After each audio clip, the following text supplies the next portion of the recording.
being a completely emotional being is like really difficult to get shit done. Yeah, you know what I mean? true. But being non-emotional is just missing out on flavor. That's just like the mayonnaise of life. Gotta make it aioli. I gotta say mayonnaise. Emotions make it Spicy a brown mustard. Yeah, you gotta allow for the spicy brown mustard. What's your guys' favorite emotion? Sleep. Bliss. Yeah, I would imagine that Twinkies had the reputation of lasting forever. Yeah, they talked about that. But I don't think that's necessarily true, but they probably do last. Sit for a minute. Oh yeah, shelf stable. Yeah. I bet the plastic starts to yellow around it. You know. Yeah. Right. We got to hit the magically mystical misfortune machine. We got to take the look at that machine. The mystical coin. Still sparkling and new. Ready? Here you go, Janelle. Oh, this one's for you. Oh, something's happening, boys. Something is definitely happening. Pretty cool.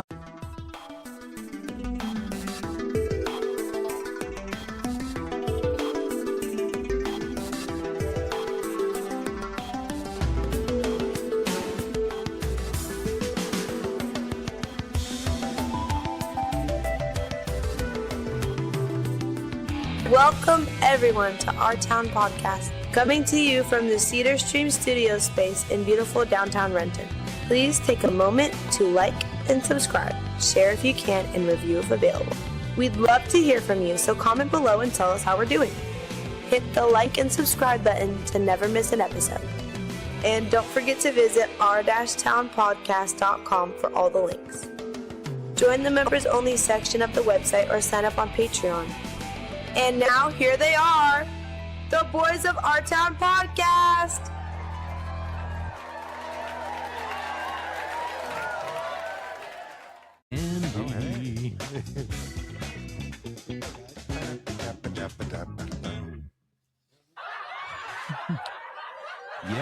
Yes.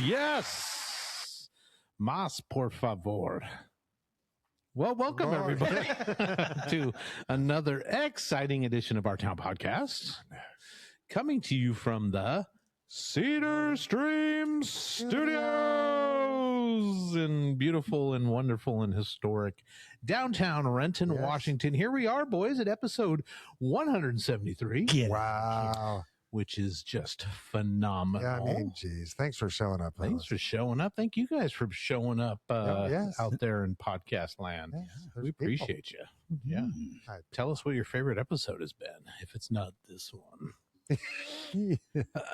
Boys, tonight's safe word. If you're not feeling safe, just yell out, humana.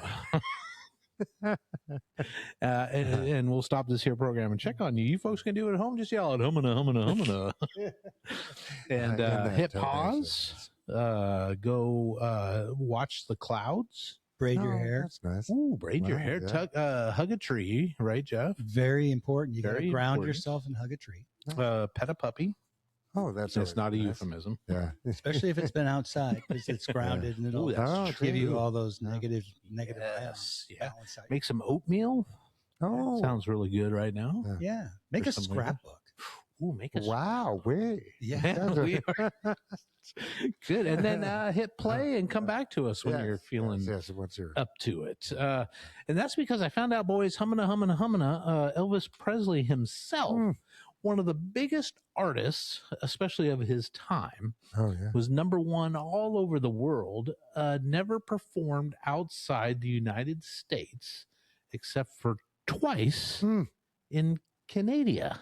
Oh, geez. He performed in Ottawa and Toronto back in 1957 when he was 22 years old. Other than that, never performed outside the United States. That's amazing. It is amazing. It's funny to think about. Some theories on this was Colonel Tom Parker, his manager, was in illegal. If you and he couldn't get a passport or whatever from the Netherlands, snuck in illegally into the United States, couldn't get a passport. So they were worried that if he left the country, he wouldn't be able to come back in. Some experts are like, I mean, was the Colonel his management back in 57? Yeah, early on. Man, yeah. A lot of people are like, no, I mean, he was an illegal immigrant, but he didn't come here. He came from the Netherlands. He would probably, Yeah, he's a white person. He's a white guy. He's not getting kicked out, right? The other thought was that Elvis caused such a stir in the 50s. He was probably on like all the CIA watch lists and shit. So if he leaves the country, they might give him shit about trying to get back in. Yeah, it's possible. And then was he stationed overseas when he was in the military? I don't know the answer to that. Yeah. It sounds like he would have been like Germany or something. Yeah, maybe he got. I don't know. I saw a picture of him at bazooka practice. There's like 50 baby Elvises in Germany or something. They're all the Scorpions now. Yeah, they made the Scorpion. Geez, I like that theory. Yeah, we could theory. Write that into a radio drama. There. Good. And then the last theory that they came up with is that Elvis liked to carry certain paraphernalias with him when he's drugs and guns when he would leave the country. And they thought that if he was, left on tour trying to get back or even trying to get into one of these countries with his drugs and guns, that he'd get hassled. So, never performed outside. But even early on. The 2 shows in Canada was it. Jeez. Yeah. And so how does that connect with Hummina? Love me tender, love me true. Empty my colostomy bag and feed me puppy chow. Priscilla, make me a sandwich. I need my peanut butter banana sandwich. Man, we're gonna lose the Elvis impersonators. I know. Well, we'd like to have your impersonation. So did he say hummina? It's a hummina. Okay. All right. Yeah. No. All right. I'll buy it. It's I like a saying comedy it. bit. It's a comedy jokes. Yeah. Boys, we're going to throw some stuff into a time capsule right about now. What's going on in the world that you would like to toss into a time capsule and bury it for 20 or 50 years so that we can revisit this if we're still around? Well, sure. Wally. Jeff, you got something? I would. The Constitution. Yeah, well, geez, it bears repeating. It does. For me, I would like to remind people that they're more powerful than they think they are. Meaning, the power of our minds and our collective consciousness has been stripped away from us. And if we were to take just a little bit of time to stay out of the past to try to predict the future and just live in this moment and don't worry about anything and don't complain. That is the key to happiness, because I think 90% of all of our unhappiness comes from complaining and worrying. And I think that if you can stop worrying, it would be a great idea. And a lot of people can't. Their minds spiral and that sort of. Who's that? Joe Dispenza, Dr. Joe Dispenza. He talks a lot about that as far as how the mind predicts the future from the past and creates emotions that you don't have to have. And it's our fault if we just jump on those emotions and get all wound up. It's not somebody else triggering you. It's you triggering you. So. Yeah, but there is something to be said of letting that trigger you to get to, if it pushes you into action. Okay. Then I kind of think it's I'm going to complain no matter what. That's who I am. But if it pushes you into doing some kind of action, calling your congressman, sending a letter, getting together with other people to discuss what's happening, getting a game plan in place. Is that complaining though, or is that? And I think you're thinking of like an emotional reaction. Is that what you're talking about? Yeah, emotional reaction. Okay. Yeah, more emotional reactions, because those in a negative sense. Sense. Yeah, because we are responsible for how we interpret the input that we get, right? That's right. That's the us part of it all. Somebody else didn't do it to us. We did that to ourselves. We triggered ourselves. Yeah, sure. Let it get to us. Mm-hmm. Yeah. And sometimes people know how to Hummina.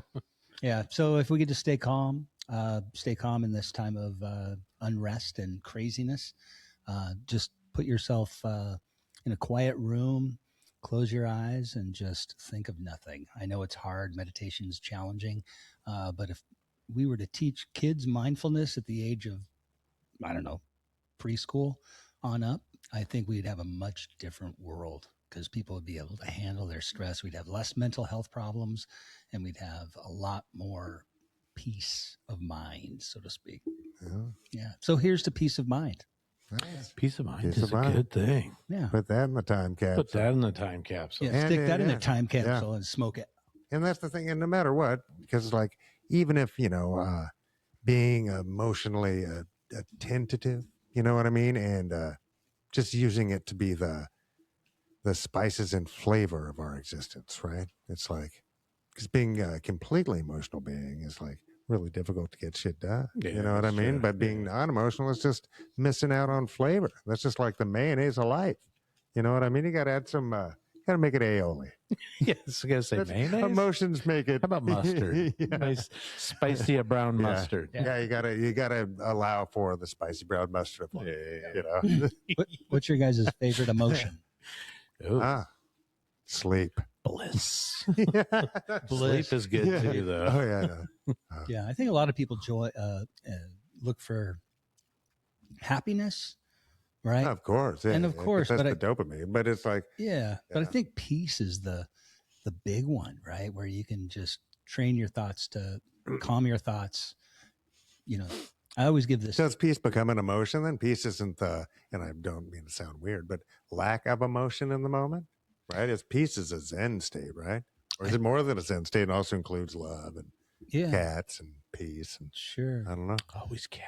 You know what I mean? I do, yeah. I don't know. I mean, I just know that after some trials and tribulations that I've had, that I found my peace. I used to live in an anxiety-ridden state of mind for a long time. And in that state of mind, I couldn't get things done because I was so anxious, right?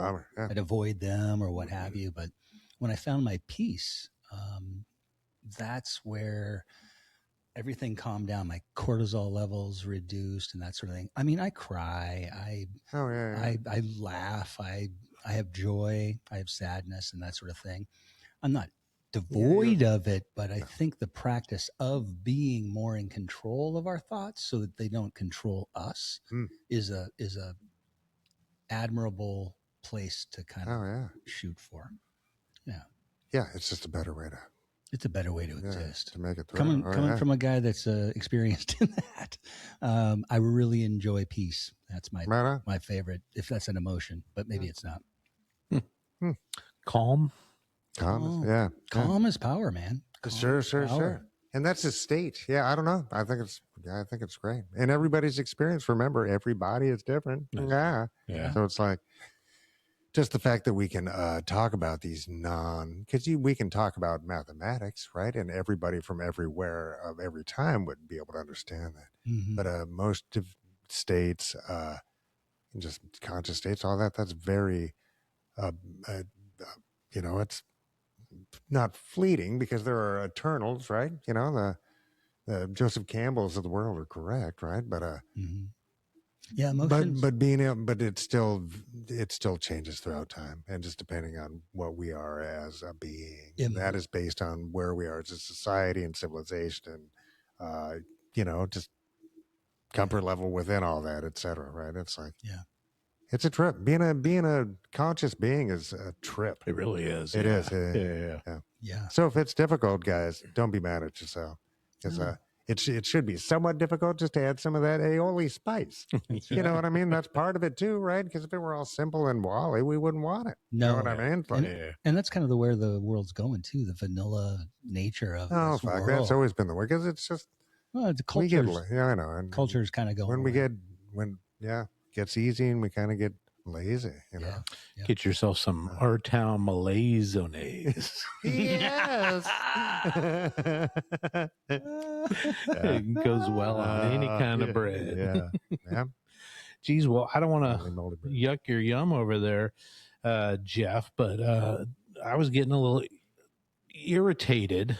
Not so much I lost control, but what's going on with the gerrymandering stuff is what's going in my time capsule this week. I'm really, really nervous about this because, you know, a couple of weeks ago, the Supreme Court struck down parts of the Voting Rights Act, Section 2 specifically, which it's really weird the way it's written and the way they're trying to read it, because the Voting Rights Act made it possible for states to create districts to enfranchise African American folks, right? So they would almost be forced to create a few districts that allowed for representation. In some for cases, those they folks. were. In many cases, they were forced. They were forced. To do so. Yeah, that's Yes. true. Yeah. So what this did was it took away that force from the states to come in. So we've already had Tennessee had one. I mean, immediately, bro. Out of 6, within hours of it going into effect after this decision. Tennessee already got rid of their one African American district, even though it's like 30% of the population of that state. But that's why it's got to be. We have to get rid of gerrymandering. Yes, that's the only possible. It has to be a federal. The feds just have to make some rules. We need the House and the Senate. Is what we need, right? So because of this, so Mississippi had one. It's going away. Louisiana had 2. At least one of them is going away. It's insane. Right. Yeah. It's insane. So Republicans are going to pick up between 16 and 18 seats in the U.S. House because of this. Yes. The Democrats are going to pick up 6 because California went to a vote to allow for 5 more. No, and Utah. And if this keeps decent people from getting into the House in the midterms, we're fucked. Yes. Right? If these guys, if we don't stop this now, we are fucked. Yeah. And Georgia has already said they're not going to do it before this midterm, but they've already said that they're going to redistrict, they're going to gerrymander. The gerrymandering is the problem because 2028. And no matter what the parties, where in the fuck does it say the parties get to choose? Yes. Yes. It's like they shouldn't choose their voters. The voters should be choosing them. Right? It is. So what this is going to mean is we need a massive voter turnout this year. And I think we need like but if they 70%. Cheat and get more red seats in the House, that's the thing. Yeah. Because the House is everything. Yes. Right? It's like that's the one that has the subpoena power. Yes. So I'm just aghast. And it has to be by a bit. You know what I mean? It's like we need a massive. The Senate would be nice, but we at least need the House. The other thing that Tennessee was that somebody, a Republican in Tennessee, introduced a bill. A state guy introduced a bill that would eliminate the requirement to notify people where their new polling place is. So not only did they're taking away that district and splitting it into other things. They don't even have to go notify, John Smith that lives in that old district of where his new polling place is. So shitty. It's almost as if disenfranchisement is the goal. Yes. Huh. Yes. Huh. Yeah. Harder to vote. Dude. Yeah. We should have finished Reconstruction. Is what we should have done. Totally should have finished Reconstruction. You know what I mean, man? Yeah. It's like, come on. Yeah, so we're going back to the, dude. Unless your grandfather was. Yeah, with a bunch of Federalist dingbat judges in play, dude, this could be at least a generation. Yes. You know what I mean? It's like we got to That's why out you the need rot, to get dude. registered to vote, and you need to go out and vote. And we just got to make sure to get these cult members out of power, dude. Yeah. They're dingbats. You know what I mean? This kind of like psycho backwards movement into bigotry is dumb. It's beneath us. So there's a guy, Harold Jones II. He's the minority leader in the Georgia State Senate. And he is quoted as saying, if Republicans ever use their power to help Georgians, they wouldn't have to waste time and money redrawing the maps every few years to keep their majorities. Yeah. June will be our third redistricting since 2021. 3 times since 2021. Instead of every 10 years. Instead of every 10 years. Yeah. Republicans need to undo their last gerrymander because it wasn't good enough to keep their waffling political party in power. Most parties would try out some new ideas. Well, I'll push back on that. Parties don't give a fuck. Well, you know what I mean? It's like, but you would know. If you could rest on your laurels. Yeah. And say, this is what we're doing. I don't know. For you. I'll say it for both major parties right now, man. They're not. Did Jeff just leave? Yeah, he's so fed up right now. Yeah. He has to go get. He's all humming outdoors. I don't know, dude. The opposition party has to offer some opposition, for God's sake, and a plan, right? And that's top to bottom. The guys who've, I don't mean to be in a circular firing squad here, but make a plan. Be bold. Yes. Make a plan. Be bold. You know what I mean? Because the independents you need to get. Yeah. Right? That's more than a third of the voting populace. Yeah, right? Exactly. Right. Jeff, everything okay out there? Yeah. He had to collect from his bookie. So that's going in my time capsule this week, boys. No, it's really bad. And we just have to, the gerrymandering thing has to stop. It has to stop. We have to diminish the power that the parties have. Yes. And period. Freedom of assembly is great. I'm a big fan. Party isn't mentioned in the Constitution. Yeah. You can have a club. Yeah. But if the club shouldn't really define every fucking thing. You saw what the Democrats crammed down our throats in the last election. Yeah. Fuck them. I know. But I mean, comparatively, there's no comparison. Right. No, I'm not. I know. Yeah. But that head and shoulders. But if they want to be successful, I'm looking out for them, bro. Yeah. If they want to survive and be successful as a party, that's what's got to happen. You have to offer some bold ideas that aren't that bold on the world stage, dude. Yeah. You know what? Medicare for all is easy peasy. Right. And I mean, but it's still not even a common talking point with the opposition party. Yeah. They're just like, well, a little less profiteering off your health. Yeah. A tiny bit more regulation. You know what I mean? No. Go for the gusto, guys. Yeah. Go for the gusto. Yeah. Because you gotta engage people. Yeah. Free education, Medicare for all, tax the fucking billionaires. Oh yeah. Tax them all. We need our money back. Yeah. Oh yeah. Oh, but we're also $30 trillion in debt. To who? Almost 40, dude. Yeah. Was it almost 40? Yeah. It's nuts. Sorry. This administration in 16 months has pushed us over 1 point something. Yeah, and nobody's talking about it. No. These guys are getting away with all of it, dude. Because, I mean, dude, it has been, and I've been yelling about this since I was like 10 years old. Goo goo gaga. Reagan's a dick. Yeah. You know what I mean? Because I saw it even then, the consolidation of messaging and all that. And just as we got pushed further and further to the right on most things, you know what I mean? All through the 80s and 90s, we were jailing people and fucking militarizing police and all this kind of stuff. It was bananas, dude. And for a second, we get some like breathing room. But man, these guys have been at it for a minute. They've been super patient. Like the Roberts Court's 40 fucking years old. Right. You know what I mean? It's like they've been hiking the Federalists, all these guys, these dingbats who are such a tiny minority of thought in this great nation. You know what I mean? But they're just sneaky and conniving and gross, and they have to just insinuate into everything because everybody has to behave how they think they should. Right. It's so weird. It's so scaredy cat. Man, stop. Mike. Fuck. Oh, yeah. What are you throwing into the time capsule? Well, because cats. With our eyeballs. Cats always. Oh, my cats are the best. Best people I know. Best pussy I ever had. The best.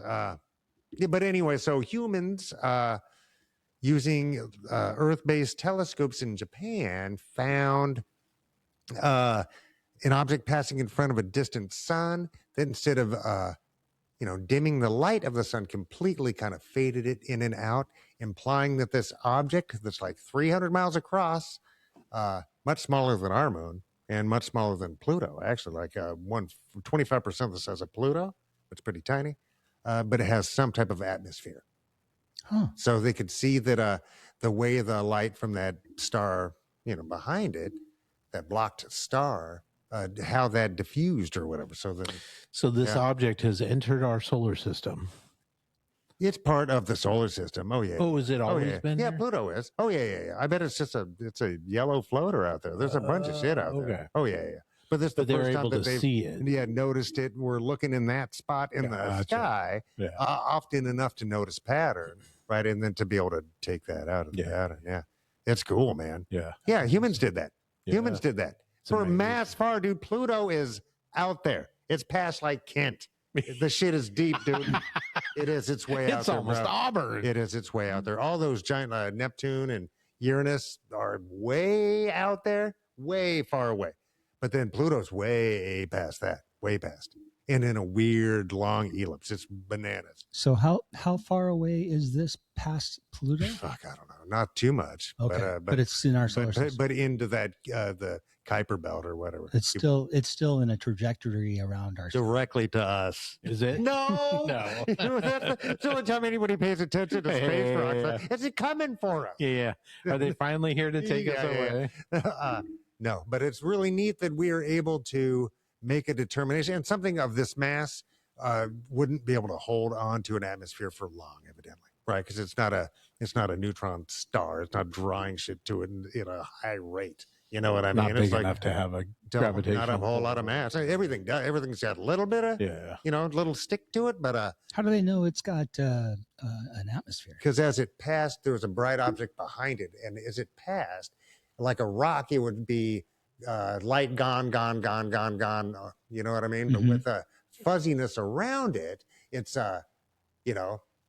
trans. Oh, it's reflecting the light through it. Yes, so you're able to see the light behind it fades out gradually as opposed to all at once. But even then, you know what I mean? It's not a huge rock and it's not a huge atmosphere. It's a tiny atmosphere and a tiny fucking rock, and they saw it from Earth. Yeah. That's cool. That's 300 miles across would be from here to Eugene? Spokane. Oh, Spokane. Spokane's only 300? Yeah, Coeur d'Alene's 319. 319. Yeah. Okay.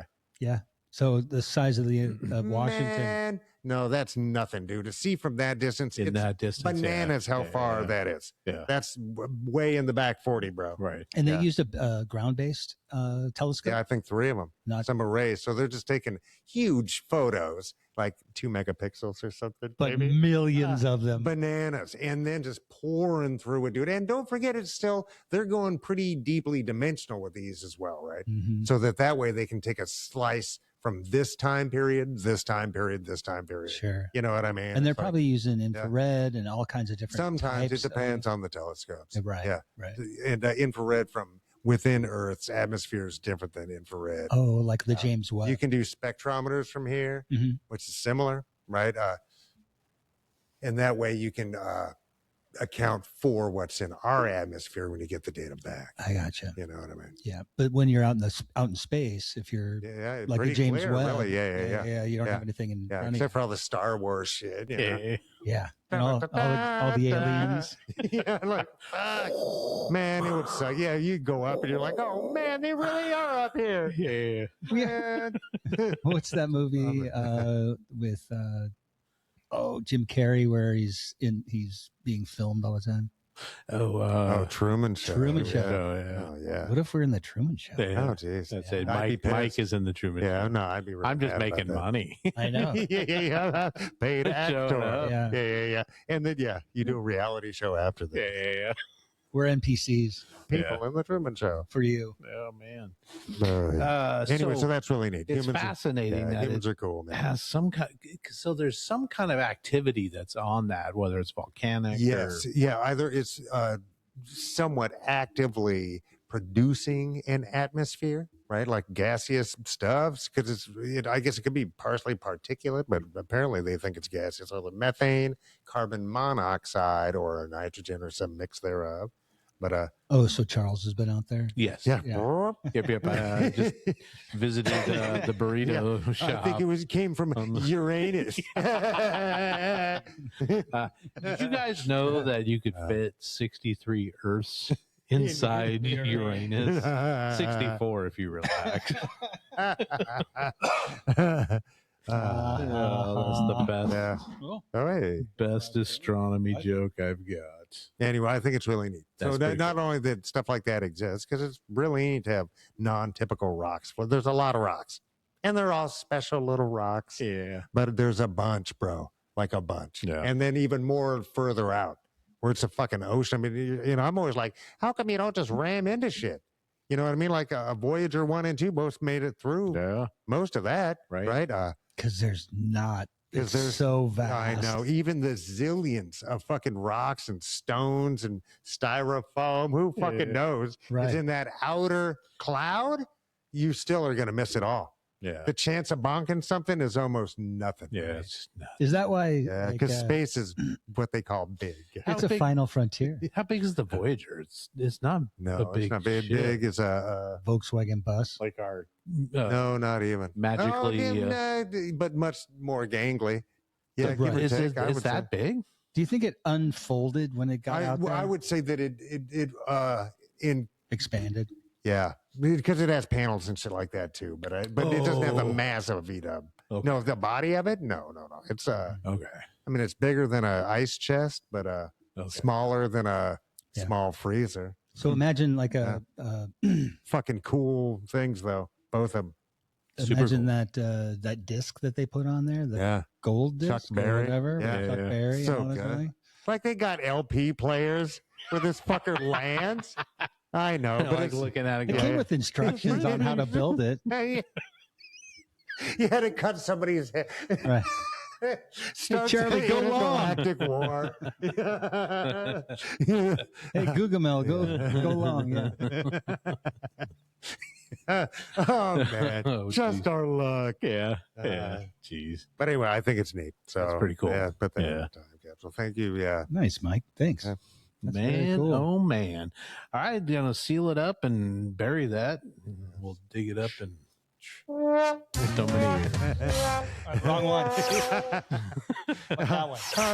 Oh man, boys, we were supposed to have a guest tonight, and they kind of ghosted. So Well, pivoted to something back of the else line, today because I was reading an article. I was kind of saving this for later, but mostly about processed food. Yeah. Most of the stuff that we eat these days is I mean, and Lot you of can't get steps away to it. from it because there's processed and there's ultra processed, right? So, So there's a lot of stuff that's processed. Anything that comes in a can that goes into a plastic bag into the Most freezer meats, compartment, yeah. most meats, everything, unless you pull it up out of the ground yeah. and Which munch is where I on it. get my meat. Come here, mole. So there was some fascinating things about where food items that were created in the United States got their origins, and that kind of led me to the processed food stuff. Fair, yeah. And to be fair, I am a processed food junkie. I do enjoy my chips, my candies, my soda pops, that kind of stuff. So ultra. But if you remember, processed food's been around for thousands of years, right? Because we'll salt stuff. Yes. We'll can it. We'll jar it. We'll do all these things. Lutefisk. Yes, but will we add things that start with the letter Q and Z, right? Yeah, Like chemicals and stuff. Oh yeah, and also lye and gefilte fish, and also because preservation techniques. And what's the stuff in the Bedouins do? Kimchi, right? Buried out in the field, right? Vinegar. Because we have to find some way to preserve our foods, man. Until we got pottery. Pottery helped, right? Right. And then refrigeration. And the refrigeration. Oh was yeah, huge. yeah. It was during World War II that a lot of advancements in processed food came into play because they had to feed soldiers. They had to make the food either here or in England and ship it overseas and get it to the soldiers. So a lot of those guys were eating canned, preserved stuff, preserved food items, Yeah, crackers, biscuits, stuff What like a that. logistical nightmare. Yeah, what a Yes, huge yeah. logistical task, period. But, and I mean, it's your soldiers on the lines. You gotta get it there. You gotta eat. Yeah.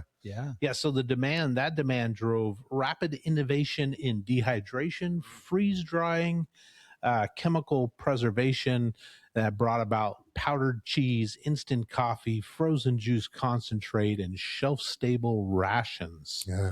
Man. all expanded. Yeah, and it never went away freeze drying's because it's fantastic. cheap to do. Yeah, relatively speaking. But On freeze large- drying, yeah. Once you get an industrial scale of anything, it Yeah. becomes less expensive to perform typically. But I've only drank freeze dried milk or powdered milk once oh yeah, when I was like, I don't know, 9 or 10. Oh, yeah. And my friend Tim Dorflinger, his mom, we get up in the morning and and it I'd was a spend the night. thing. And there it was, carnation Yeah. freeze dried milk. Yeah.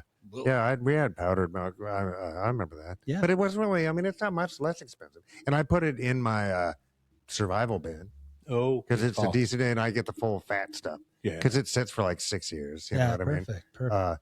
And it's a decent fat and a decent set of nutrients. Yeah, you just throw in a bunch of cereal. Right. Is that what you Yeah, had Sure. with it? Was cereal at Yeah, I think so. dude's house? Yeah. Yeah. Or just But a you glass tasted of it. the difference.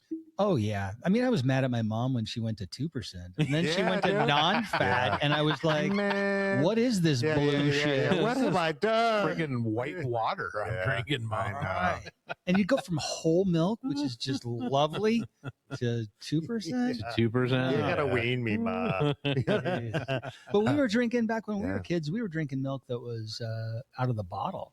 Do you guys remember that? Yeah, I remember it was right at the beginning of Rainier Beach, right across the street from, right next to King Oh, the Donut dairy or one? whatever. Oh. Yeah, the dairy where you drive like into it and then exchange your bottles and Oh, then okay. pick up milk at the far end. Yeah, Yeah, I it didn't was- know they had that there. Yeah, it was cool. And I think it turned into a pet doctor or something. Hmm. But yeah, because my dad's mom lived right across the street. Oh, okay. Yeah. Yeah, but that milk was It was killer. it was yeah. great. Yeah. I think that was just non-pasteurized milk.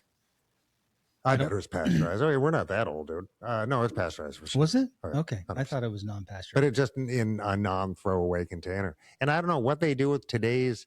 You see it with boxed soups, Mhm. soy milk, all those things. Man, they'll stay in whatever magical packaging that shit is Yeah. for max, Long time. for being a Yeah. terribly spoilable thing. Right. Right. So I don't know if that's just how it's vacuum sealed or lined with some kind of special fucking wah, wah, wah, wah, wah, wave or some shit. I don't know. NASA. But that also tells me that whatever that package is, once it goes to the landfill, Right. it's It's hanging there out, bro. It's forever. hanging out. Yeah. Oh yeah. Yeah. Yeah, geez. Well, in 1809, there was a technique that led to tinning and canning. And then Louis Pasteur in 1864 created the Wow. pasteurization for that. So it improved the quality and stability Well, of and kept the processed food. botulism at bay, dude. Yeah, there's an interesting book called The Terror. I think it's Dan Simmons or Fitzsimmons, The Terror. It's kind of a horror. But it talks about the TV show. Yeah, they Yeah. made it into Yeah. a TV show. It's a great book, but they it's about the HMS Terror and the Erebus that get trapped in the Arctic ice. Oh, yeah. Ocean, trying to find a passageway Yeah. across. Past Newfoundland. Yeah. Why would you go up there? It doesn't make any sense. But part of the deal, and I won't tell you the plot of the book, but part of the deal is that they bought a bunch of tinned food, but it wasn't tinned properly, so it went bad. Oh, So their rations being stuck, the potential of being stuck in there for a couple And they're in of the middle of years. the ice, bro. Yes. Yeah. There ain't a whole lot out there. No, man, rough. Yeah. isn't that where the thing was? Or Yeah. Well, no, other side. Other side. Oh, Yeah. okay, gotcha. Yeah. These Down guys, south. they're up north they're not even the Laplanders up there. That's the whatever tribes those people are. Inuits. Yeah. Oh, That kind of thing. Fairbanks. Yeah. Have you ever seen, off topic, the movie The Fast Runner? No. Oh man, it's fantastic. It's a miraculous film, but it's just like a small family group of those Inuits or whomever tribe that was way up north, and what they eat, how they eat, and all this other stuff that goes on. It's an astounding film. Because it's mind blowing. Like finding tiny eggs, because there's tiny little spots of green here and there, and there's some bird. If they get a tiny egg, and they have a bowl that they can cook, like a stone bowl that cooks the egg, and all this. It's fucking fascinating. Wow. Yeah. It's not like As the I'm eating Nuke the of the microwave North or anything. popcorn, watching the movie. It's like, move south. It's It's warmer. You can grow shit. Yeah. It's pretty amazing. I hear Oregon is really nice this time of year. Yeah. Go south, young man. Well, the other thing about processed food, boys, is that it costs a lot less per calorie. And I don't know how accurate this is, but one website I went to today said ultra processed foods cost roughly 55 cents per 100 calories in the United States. So those little bags of, goldfish crackers or something like that says 100 calories on there, 55 cents to produce that. While unprocessed and minimally processed foods can run about $1.45 per 100 calories. So, but calories and nutrition are two different things. True, right? Because that's another good point. Nutrition far supersedes calories. We all need calories, and I love them. Yeah, Don't get me wrong. Yeah. But nutrition is what we need. Yes, right. Vitamins and minerals. And that's another fibers issue. Mostly. Another issue. Don't forget your fiber. Tell us. Get it, Mike. Yeah, that's the thing. Fiber. But then also processed foods are more durable, obviously. Oh, sure. And so they don't spoil in a few shelf days. stable. Raw they chicken, involve fresh industry, food. so they involve logistics and all this other stuff. It's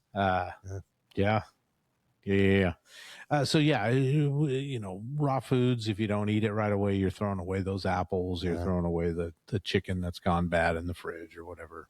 And that's what drives me crazy at my house, because the gals always want, can you get us some strawberries and blackberries and blueberries? I'm like, okay, but you're going to eat them. Yeah, I'm going to watch you eat them I'm all. fucking throwing It's them like away. $30. All Yeah, it is. I'm like, That's God. That's a And they go shame. bad quick. I don't know what it is. It's just like leaving the window open in wintertime. It's just watching your money just go But away. yeah, I don't if it's the logistics these days, but like a little tin of blackberries will last 2 days and they'll start turning white. Yeah. Like, what the hell's going on? And So they're then expensive. I'm like picking them out. Yeah. And they're super ripe at that point, right? Yeah, I wonder, because I know sometimes in storage, stuff like that, just you doesn't store long. Especially if they're fresh and not from frozen. I think the best way to get them though is frozen. That's what I've heard as far as getting them frozen. They flash freeze them in their ripest form. And it holds that. It holds the nutritional value as opposed to canning, which takes more time to get it. Got to drink the syrup, bro. Yeah, give me some of those mandarin oranges any day. Oh, so good. Yeah, but also, and I sometimes feel this way, depending on who's cooking. So if it's a packaged thing, some health inspector before he got bought off went through there and inspected the joint. You know what I mean? So it's like, and the standard tricks us into thinking that it's always the same. So if you depended upon it once, you can depend upon it always, right? So every time you buy Pringles, it's the same, coming out of the same squeezer machine and shit, like the salty Tootsie Roll that it is. But is it more safe than going home and frying up some potatoes? You know what I mean? It's like, I don't know. But I think it gives that image of safety because it's consistent. Yeah. You know what I mean? It's like if you go and buy potatoes and shit, they all look different, my God. And you know what I mean? You got to wash them. It's like, geez. You know what I mean? It's like, man, it's nuts. There's a study that said that more than half of all calories that Americans consume come from ultra processed foods. Half. CDC data from 21 to 2023 puts the figure at 55% for anyone over the age of 1, past the baby food stage. Yeah. And children and teens averaging even higher at nearly 62% of their calories are coming from ultra processed food. Well, I mean, and God, wow. That's my kid. Yeah. Hot Cheetos. Well, you remember when Takis. when the food pyramid was inverted? Yes. That was a big story. And it's like, do we really, we should have talked about that. Not us, but just in general. We were lied to. I don't think we talk about nutrition enough at all as a people. Yeah. Except the CrossFitters. Like, I only eat, Yeah. Right. Yeah. But man, I don't know. It's a thing, and I don't know.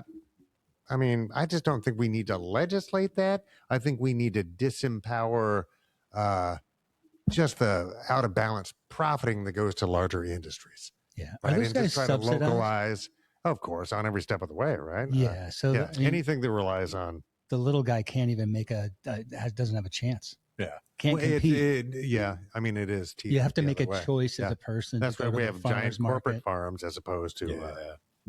Yeah. And I think, and we've talked about this on the show before, any packaging that a company makes should be responsible for it all the way through. Yeah. Its entire cycle. The full cost accounting. Because when you spend, what is it, $2 and change on a soda nowadays, now you are responsible for that container, where it goes, how it gets processed.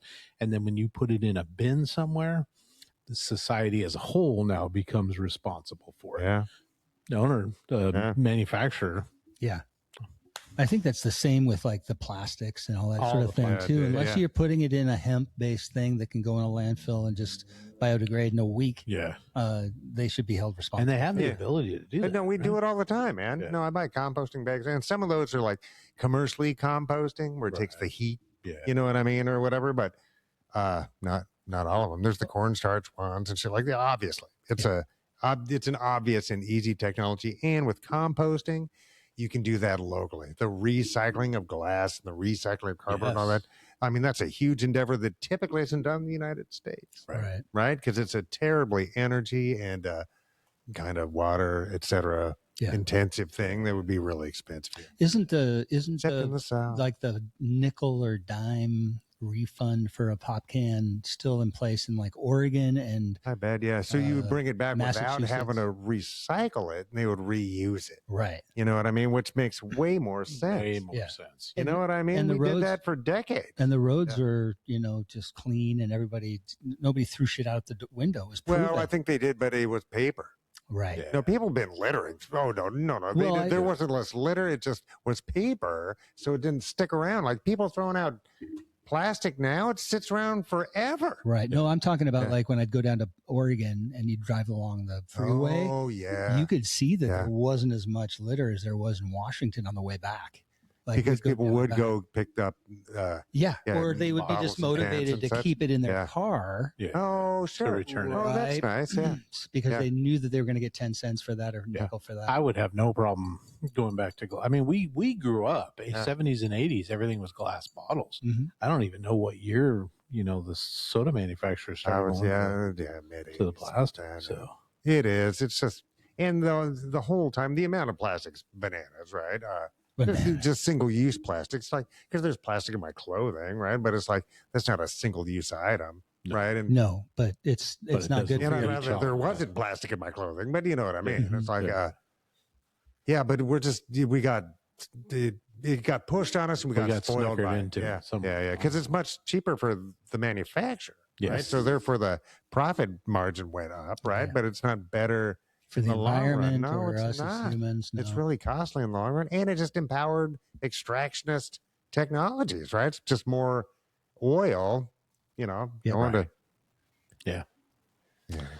Geez, boys, in the 60s and 70s, the proliferation of microwaves, blenders, and other appliances really supported this fast, easy to prepare meals. The Swanson dinners, the frozen dinners, the Hungry Man, all the prepackaged stuff that you could get. In fact, I think like the original like macaroni and cheese, a guy took a box of macaroni and a bag of grated cheese at a store, and he put a rubber band around it and sold it as this packaged thing. Oh man! And then manufacturers like, oh, this is a great idea. Wait a minute,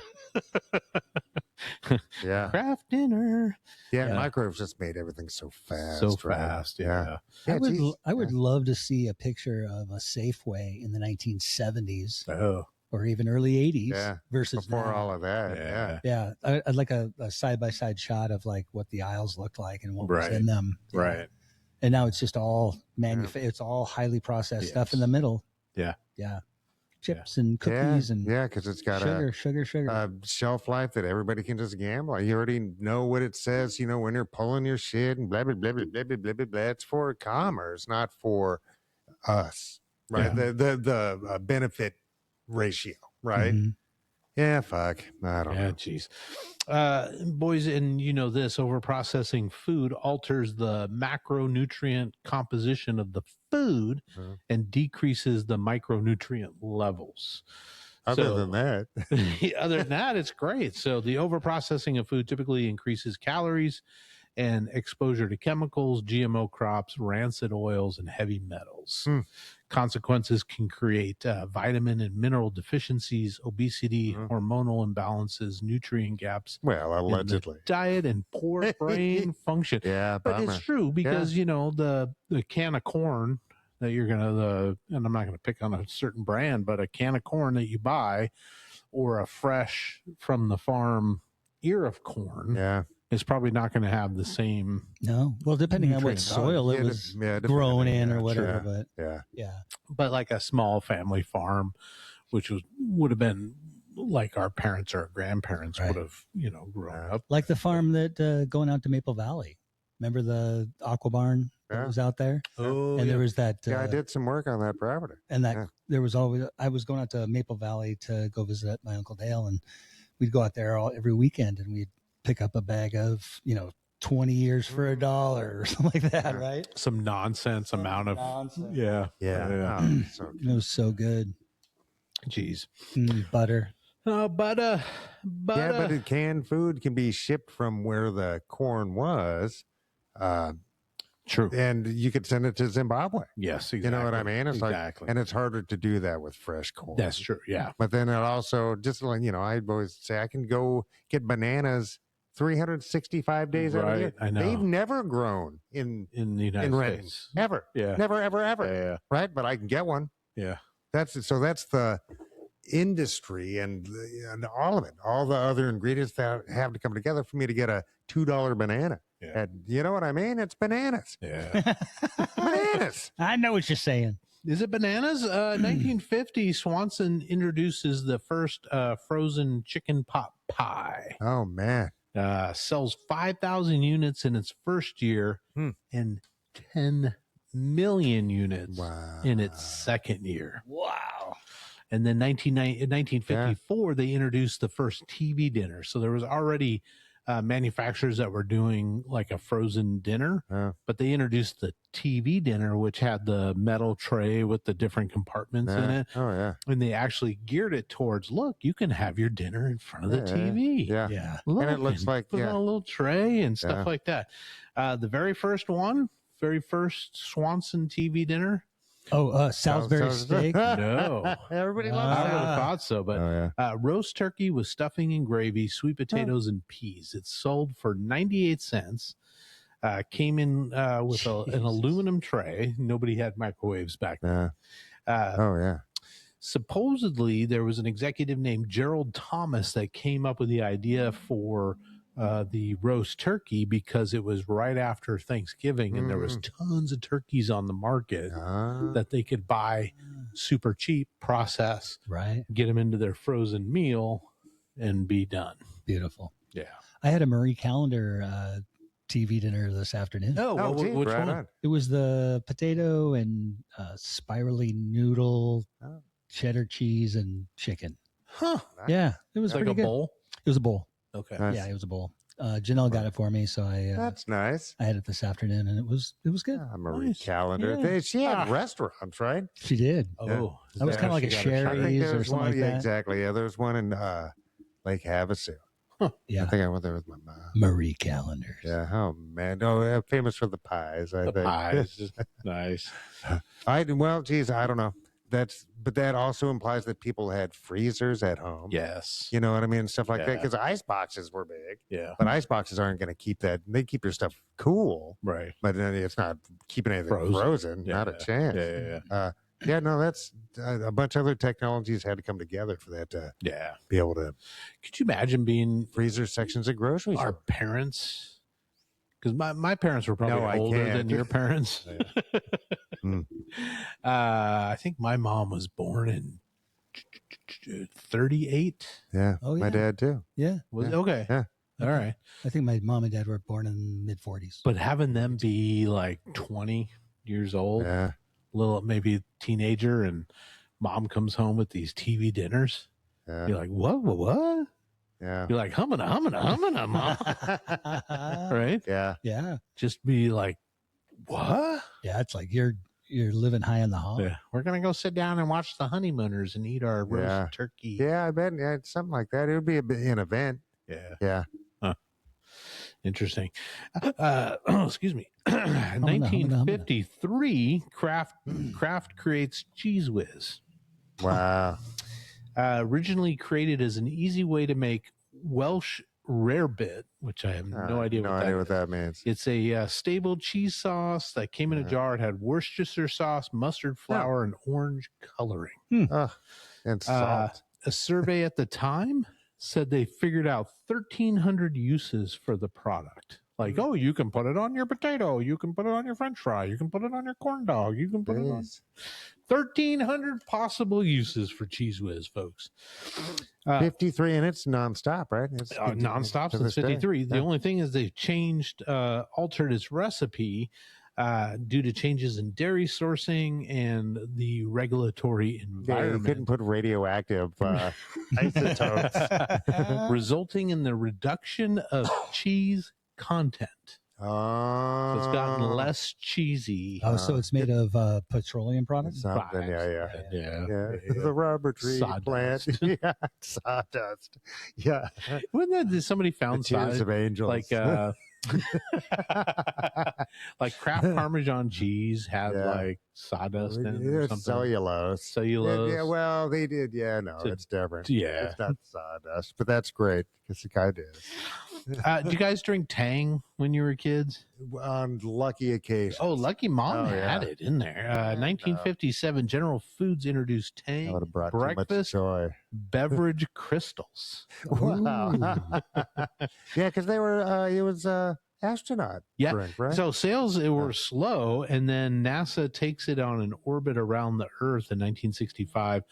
John Glenn's Friendship 7 Mercury flight, and then suddenly everybody's like, "It's good enough for NASA." Yeah, if John Glenn's on it. John Glenn's on it. I bet Tang or whoever owns Tang. They never let us forget it. Well, they probably paid them to. Yeah. We'll give you $100 million. Yeah, for a half an ounce packet or something. Is Tang still? I don't know. I think it's still around. I think it's still around. Yeah. I was a Country Time lemonade. Oh, Mom, that was. Oh yeah. Yeah, Cadillac. That was Cadillac. Yeah, because you could always just, throw a couple extra scoops in, and a spoonful of sugar. Yeah. Top of it. More sugar. Yeah. Oh, Tang. Tang and Velveeta sandwiches. Tang. Oh man, Tang's I've never bought Velveeta in my life. Never. What's that song from Ted Nugent? Boing Tang, bada bang. Sweet Poon Tang. Wham bam pang. Thank you, Tang. Yeah. I don't know. The Tang. What was the one with the picture of juice and the guy broke through the wall? Kool-Aid. Yeah. Oh my God. Yeah, he's doing like $60,000 in structural damage over here. Yeah. Oh yeah. Oh yeah. He's a fucking menace. We're gonna get some Kool-Aid. No. Yeah. I remember getting the Kool-Aid or the store bargain version of it. Never got it. No, once in a long while, but no, not much. That was Steve Stewart's house would have juice like that or whatever, and he'd always put 3 packets in instead of one. What did your parents feed you, Mike? What kind of Polish juice? Sausage. I remember that. Cabbage. Yeah. What kind of drinks would you have? Like if you invited me over to your house, it would be water out of the tap. Water. 100%. 100%. No, they don't have soda in that house. No juice at all. No juice. No concentrated. How about beer? I remember when I would have like a paper route or whatever, would have extra money, I would buy orange juice concentrate because you could always sit down with a spoon if you really wanted to. But we had we had a juice pitcher, but man, no, nobody was making juice in my house. Yeah. We had a garden hose in the back. I just got a flavor. I just got a whiff of flavor. I know that flavor right now. That dirt flavor and some kind of metallic flavor. Some kind of weird rubber, plasticky ozone. Rubber O-ring, whatever the fuck. Oh man. Yeah, no, and going in the house because I was dirty a lot. Where muddy or dirty or because you were doing hard work. Yeah, but so going in the house was not much of that. You know what I mean? That was That was a gamble. You had to get a gamble. You had to go out the door at dawn and come back at dusk. Yeah. Well, I mean, not quite. Couldn't come in to get a drink because he was so dirty, so he had to hit the hose. It was one or the other. Yeah. They just had a little cup. Bernie. Little yeah. wooden ladle. Might I have some more? Water. Water, sir.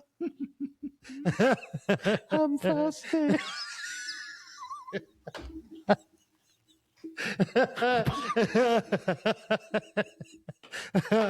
Poor Mike. I know, right? We're laughing at this, right? See, he is too. Oh yeah, it's fucking funny, man. Oh, Mike. But in their defense, I was dirty and hyperactive. Yeah. They kept you alive. Yeah. Way to internalize.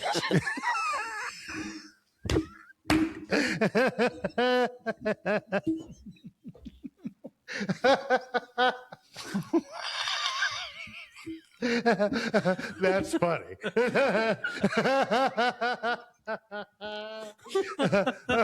What are we talking about? Mike's childhood. Is there anything else you want to? Okay. Boys, chicken nuggets. We think of I would have thought it'd been around a long time, but first developed in 1963. A guy named Robert C. Baker. He was a food science professor at Cornell University, and he was looking for a way to make processed chicken more practical and appealing. So he figured out, because at that point we weren't eating a lot of chicken. No, chicken wasn't the thing. You could see a nugget without the breading or whatever, it would trip you out. Yeah. Because if you went down to the supermarket, you'd have to buy a whole chicken. You're not getting like I just want 12 legs or, thighs. If you're going to grind it up into a chicken sausage or something, you'd have to go home and grind that shit up. Yes. Right? Yeah. So he formed ground chicken into uniform pieces that could be breaded and cooked efficiently without falling apart. And then in the early 80s, McDonald's introduced the chicken McNuggets and brought them to the national audience. And if you remember at that point in the late 70s, early 80s, there was this big push about eating less red meat and eating eat more processed nuggets. What is the coagulating ingredient? What's holding them together? What is that? Elmer's? I think it's Elmer's. Dude, oh my God, it's funny. Corn syrup. Something with corn in it, But man, the nuggets, man, then the kids could go in and dip into their sugar sauce, right? I mean, that's all it really was. A little bit of salt, a little bit of sugar, a little bit of crunch, and some fat. Oh, yeah. They're delicious. Oh, yeah. People eat, are there like a 20-pack is for the family? It's like the fuck it is. Yeah. Right. I'm eating that whole goddamn thing. And 2 fries. Oh, yeah. Come on now. Right. Because, you just go glub, glub, glub, glub. Yeah, but that's not the wife and the kid, and good on them. Watch the pink slime thing. Remember the pink slime? I do. Yeah. Is that a real thing? Yeah. Is it? Sure. Just turn it into paste because that's all that nugget is. It's so they can form it. Well, and put whatever they want into it, right? Different sweets and different salts and all this kind of stuff, and preservatives and like whatever kind of agent they're using that keeps it held together, bound, right? Yeah, keeps it a binder of some kind. Yeah, right. Yeah, yeah, it's gross. Yeah, so they won't touch. They don't. Danny doesn't like McDonald's anyway. I like their fries. Yeah, if they're fresh. Yeah, and even then, there's. Yeah, I mean, there has to be no other choice for me to go to a McDonald's. Yeah, and that's fine with me. So they don't. They're like, we don't. No McDonald's. I'll take a Dick's burger. Oh yeah. French fry. But I'd almost rather just chew on a raw potato than fucking bother with McDonald's. You know what I mean? Oh, like, it's too much. And there's no they used to be fun and clowns and Grimace, whatever the fuck he is. But now they're just like Soviet. Yeah. You know what I mean? They're just like meat. Yeah. We produce food for you. Yeah. You know. And now you don't even. A lot of them are trying to get rid of the human experience. You go up to the kiosk, you order, it kicks it out. So cheap. Yeah, geez. Yeah, who are you supposed to yell at? Yeah, the clown. Where the fuck's the clown? Yeah, just talk to the clown like he's a person. That's how you get free stuff. They tell you to leave. Yeah, I used to, and back when the kid was, when Bailey was young, that was just one of our Thursday night things. Would be to go to a McDonald's play place because you could get a cheap. You know, he wasn't eating cheeseburgers and stuff, but he could get him some fries. Yeah, I could get a cheap meal, and then he can just play in the ball pit that was infested with. Yeah, God, better not to think about it. It's like, That's why he has such a healthy immune system. It boosted his now. immune by a lot. And next we're going to the New York subway. Make sure to lick all the railings. All around. It's good for him. Yeah, next stop, New Delhi. Intestinal distress. Boys, Lunchables. Do you remember Lunchables? Yeah. They're still a thing. They were invented to sell more bologna. Sure. So people were stop People buying love it. bologna. Yeah, and one-use plastics. How many plastic. gazillions of those have been bought? I guess not as bad as the coffee pods, right? But it's just funny. Single-use plastics, I can't believe we just went, okay. Yeah. No pushback. No. Oh, how convenient. Yeah, thanks for the convenience. Yeah, everything's surrounded by convenience, right? We're going to be convenienced right out of our existence. Yeah. You know? And we it's have to, interesting, man, because, I mean, yes, it is. It's bananas. Yeah. Bananas. So, yeah, they originally thought this was going to be a great thing for adults. This was going to... Lunchables? Lunchables. It was going to be an adult thing. It was an easy grab and go. You got crackers, cheese, your bologna. Yeah. And then they did some case studies and showed them to kids, and kids were like, "Oh, this is fun! I can put the bologna on and the processed cheese, and I've got this thing. Let's throw some Capri Suns and some M&Ms in there, and we're good to go." Yeah. Jeez. Yeah, again, we call the adult ones are $40. They're charcuterie boards. You know what I mean? It's like you get Lunchables are like 4 for $5, but it's like make it sound French. They get you. Yeah. Boys, Spam. Spam. What the hell is that shit? Spam is leftover pork shoulder. So in 1930s, it's the Depression era. When they processed the pork, there was all this shoulder, which was kind of the cheap meat that was left over. So they processed it into the Spam, which I think is ground up pork shoulder, sure, and then it's probably like almost that like a nugget, big pork nugget. So pink slime. It was an affordable, shelf-stable food that became high demand because it's just salty. You just fried them, it's salty salt and sweet, lick. dude. Oh yeah. Salt lick. Oh yeah. But I mean, the amount of salt is surprising. It's yeah. I mean, I gotta we need wonder- But you fry it up. People love it. Wonder I have what turkey else was- Spam in my emergency bin. Oh, okay. Yeah, you know what I mean. It's just, so it breaks it up a little bit. So I got, because they're, high nutrient dense calories, right? Yeah. And anybody in my family can eat that. And tradable for. Yeah. totally. I give you my turkey Spam for How much for the scarecrow? I'll give you my turkey Spam for a That's not a ham scarecrow, radio. that's my wife. how much for the women? Your wife, 2 children, Yeah. Oh yeah. 2 cans of Spam. Yeah. 2 cans of Spam. Not the turkey kind. And then World War II, of course, Spam was huge for soldiers and stuff like that. So, oh boy, Yeah, because it's kind of a treat if you can cook it. yeah, It's not something like I'll eat a can of beans or whatever. Just eat them if I had to. Right. But man, could you make it be like dog food, but kind of worse?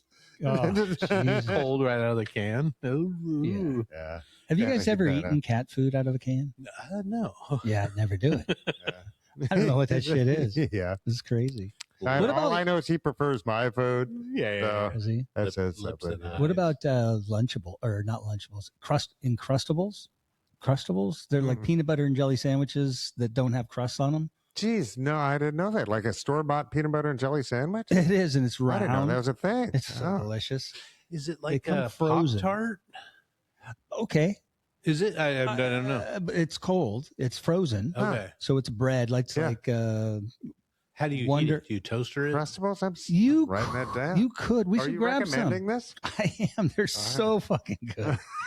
They're called Incrustables. Incrustables. Okay. Yeah. So if you're camping or you're whatever, you throw those in your cooler. Yeah.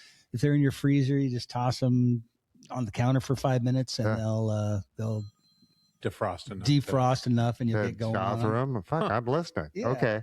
And can I buy like the baker's dozen? Yeah, okay. Right over here at Poonums. All right. Oh, really? Yeah, JT Mart. TJ Mart. Yeah. Wow. I've heard of them. I just don't know what. I don't know what it is. They're so good. Is it a thick thing? Is we're gonna find out, people. It's probably about that big around, just a circle, and about that thick. Okay. Can I eat 4 of them? You can eat 20 of them. I'm in. All right. Yeah, the whole box. I'm underlining. All right. The 20. Box of 12 will go down. Right. We'll get some at the break. Nice. Nice. Yes. Hey. Boys, cornflakes. Interesting story. And there was a movie made with this, but cornflakes were developed as part of the bland health food movement. Oh my God. Tell me you're a white person without telling me you're a white person. This mayonnaise is spicy. So the creator, Dr. John Harvey Kellogg, was a physician and a Seventh-day Adventist. He ran the Battle Creek Sanitarium in Michigan. Right. He promoted strict diets, exercise, vegetarianism, and no sex. That was the key to health. Was suppressing. And no fun. And no fun. Yeah. Suppressing everything. I didn't know he was a Seventh-day Adventist. He believed that spicy, rich, or sweet foods stimulated unhealthy urges, particularly sexy ones, and he wanted bland food to curb those impulses. Jeez, man, what a terrible way to look at the world. 1894, he's experimenting with wheat, doing different cooks. I don't know what he was doing to it, but he created a food scientist. I bet he was just a tinkerer, but he called himself a food scientist. Yeah. So he created the flake cereal and then did the same process to corn. Because they turn it into a paste. It's just like the Pringles, Nilla wafers. And then you just bake it. break it down, and then you form it into whatever shape you want it formed. And then but you turn it into a paste first, and then bake it. Bake it, and then throw milk on it. Yeah. Oh my God. Yeah. So then his brother comes along. Paste is the key there. I know. I was like, I'm visualizing that. That's right. But that's because that way you know the ingredients in the right order, right? And then you just take the moisture back out of it after you make it look like something, right? It's like baking, but kind of gross. So he has no interest. He's trying to make this for his patients and his group. But his brother Will Kellogg came along and said, I could market this as an easy breakfast food item. So he does. He creates Kellogg's packaged cereals, and he starts a company, and he did all right for himself. Then they invent like the modern American breakfast. They invent that whole because it wasn't really a thing. The part of a complete breakfast. It's like 18,000 calories or some shit. There's like cherubs flying around and just like French toast, pancake, bacon, fortified with 7 essential vitamins, milk. Like what? Got the cereal and a big tall glass of milk. I don't eat that in a day. What did we eat before cereal? Oatmeal? Humans? Oatmeal, Humans, bread. Other humans in some cases. How far back are we going? How far back do you want to go? Last Sunday. Yeah. That'd be interesting to see what. Yeah, because we weren't doing grains before we could hold grains. Right, grains are a pain in the ass until you have pottery or a giant leather satchels. Yeah, but we had plenty of we were doing silos. other stuff. Yeah, we were doing a lot of root stuff. We had silos in the 50s, 40s. When was? What year year was this? No, I'm talking way back. This is late 1800s. Oh, this was frosted, cornflakes. Yeah, cornflakes. Late 1800s in Battleground, Michigan. Yeah, I wasn't paying attention. Mom used to talk about in the Depression that she would take bread that was starting to get stale because they didn't have all the crap that they put in to keep bread stable longer. Yeah, month-old bread. Yeah, month-old bread sitting in your house. Nuts. Yeah, and they didn't have the plastic, packaging. They just put it in the bread box. And but she used to chop it up and throw it in a bowl with some milk, and that would be her breakfast in the morning. Maybe a little cinnamon, a little bit of sugar, or something. Really? That's what she talked about during the Depression. But that makes sense. She also talked about your leg, bro. She also talked about brushing her teeth with salt. So, Wow. because they couldn't get toothpaste. Oh, that makes sense. Yeah. Yeah, that's how you clean the inside of a vessel that you can't get into, right, with your hand or a brush. Like a bottle. Yeah, you throw a bunch of ice in it, and you throw a bunch of salt, and then you just shake it all up, and it kind of cleans the inside of the vessel. Yeah. Huh. So that would work on your teeth. Oh man! So at some point, Tony the Tiger came along and added his Sugar. special sugar sauce to the wheat flakes, and they're great. Boys, Heinz invented modern day ketchup. Man. Before Heinz, ketchup was a loose term for a thin fish-based or mushroom-based sauce from Asia and Europe. By the mid 1800s, Americans. So not even tomato based. Not even tomato. It was the mid 1800s. Americans started making a tomato version of it. Yeah. Because I guess it does say tomato ketchup on it. It does. The wife actually asked me a few days ago. She said, "Why is it called tomato ketchup?" Yeah. And I was like, "Because I think they used to make ketchup out of different things. Fish. I didn't know it was fish and fish. mushrooms. Yeah. Yeah. What? Yeah. So, but all the American versions were watery, inconsistent, and often unsafe because of poor preservation. So in 1876, Henry J. Heinz launched his own recipe, which was thicker, bright red, and made with ripe tomatoes, which helped in the preservation. Vinegar, brown sugar, and spices. Put them in glass bottles so people could see that it was fresh and not spoiled. That's nice. This set the standard for taste, texture, shelf life, quickly becoming the ketchup most homes kept on the I would say, table. That's something. Yeah, and then why is it called catsup? I have no idea. Is that just like a geographical thing? Because I remember seeing. Oh, you mean because of someone's? Yeah, like down so south they call it catsup. The east of the Mississippi, east of the Rocky Mountains. Yeah, because of the Hellman's mayonnaise and best foods, right? They duked it out somewhere on the Mason-Dixon. Malaysianaise. Geez, I don't know. But ketchup's, ketchup and fries, right? Throw some salt into the ketchup and just like. Whenever something did, Mom used to make tuna casserole, which was just not good. And I would just ketchup on there and I could gobble it down because the ketchup took over the flavor. There are so many better ketchups out there than Heinz. Oh, sure. Well, there's one from Oregon, like I believe like small batch ketchup. Small batch ketchup. Oh, that's a great idea. Really, that's a really great good. idea. Yeah. And they're just so much better. When you taste them side by side, of course, you taste the beauty of a Heinz ketchup. It's that flavor. But when you taste another one, it's just you taste the quality. What's the big Hunt's? The competitor or whatever? Competitor? So, Hunt's and Heinz. Yeah. Hunt's, those are the two big ones. Yeah. Right? That's the Hellman's and the best food. No, I think Hunt's is a different company, though. Yeah, maybe it's all ConAgra, right? It's like it's all owned by the same four companies eventually, right? Being from the restaurant industry, when people would marry them together, servers and bartenders and such, you just marry them together, right, to get the next one in there. But people would put new stuff on top of old stuff. Yeah, man. Right? Yeah. And it's like, no. You can't do that. And then it just turns terrible. Yeah. And then you just squeeze out all that liquid and it's gross. It goes all over your food. Yeah. Don't forget to shake your ketchup. People. Yeah. That's just disgusting. Not good. Geez, because we had the small batch hot sauce guy in here, and we're going to have a Thai guy, right? Yes, but I'm going to look about how to make a small batch of it because I'm not a huge ketchup guy, but I'm going to see if I can make some at home. Can you? I guess you could jar it.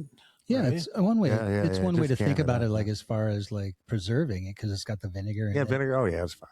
Yeah, it'll last forever. It's fine. Yeah, are you guys keep the ketchup on the counter or do you refrigerate that? We don't. Any of the sauces I put back in the fridge. Yeah, fridge. Yeah, I don't leave anything like that out on the counter. In the restaurant, did you guys put it in the fridge every night? Every night. Yeah. Okay, but during the day you could leave it out. No, well, we would switch it after lunch. Oh, okay. Right, we would take it out and take it off the tables after lunch, and then get them all mixed, and we would pour it all out and then clean the bottles and then put new stuff back in. Okay. And put the old stuff on top. Yeah. But you marry all the stuff that was out on the tables first, right? You get all that together. Of the same age. And they all go into the, right, exactly. And then you fill up other bottles. Gotcha. I think. I don't remember. It's been so long. Yeah. Yeah, something like that. Jeff's going to write a book to remember. Not from Jerusalem nor an artichoke, but I'm going to plant those. They're kind of a tuber. Nice. Yeah. Yes. Sorry about that. We lost our minds, but just for a moment. And we're back. Hello. Yes, took a much needed break. Yes. Not from you guys. No. From life. Yeah. Just... And Twinkies. Whoa, you don't say. Created 1930 by James Jimmy Dewar, a baker at Continental Baking Company. So I guess what they would do is they would make the sponge cake, for strawberry shortcake, just that vanilla sponge. Oh yeah, right. And they needed to keep those machines busy year round because they would make them in the summertime and then not use them. just for fresh strawberries. Just for fresh strawberries. Yeah. So he came up with a small sponge cake that was had a filling, cream filling, and my understanding is originally a banana flavored cream filling. Oh, that's I bet that. Yes. Yeah. And then World War II bananas got to be in short demand, short supply. So it forced the company to switch to vanilla cream, which is what they use today. Yeah. Which is just puffed, right? Yeah. Oh, it's just sugar that's been whipped till it's puffy. Sugar and margarine or something.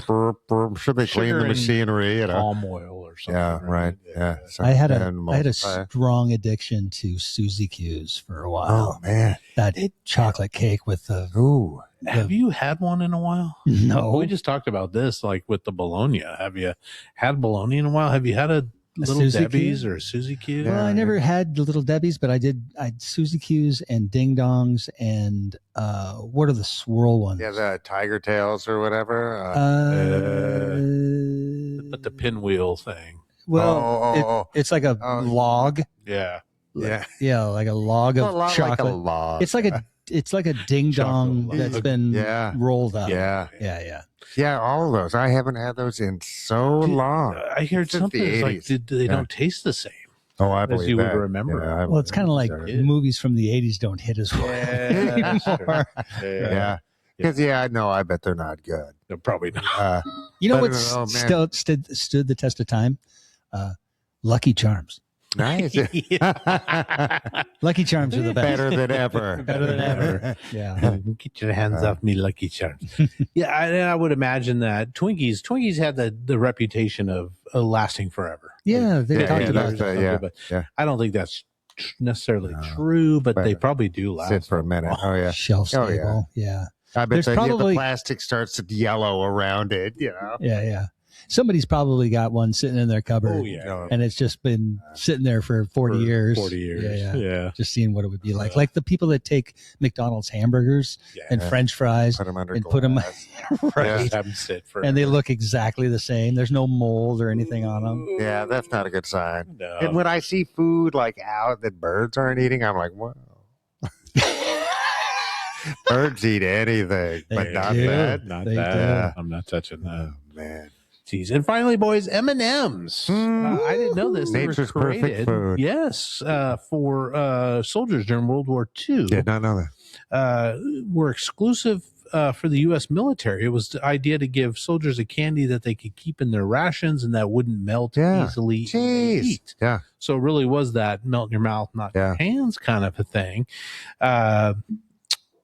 It was made years earlier when Forrest Mars Sr. Of the Mars Candy Company, he visited Spain during the Spanish Civil War and noticed soldiers were eating small pieces of chocolate coated in hard candy shell. So that protective layer, of course, kept it from melting in hands or pockets.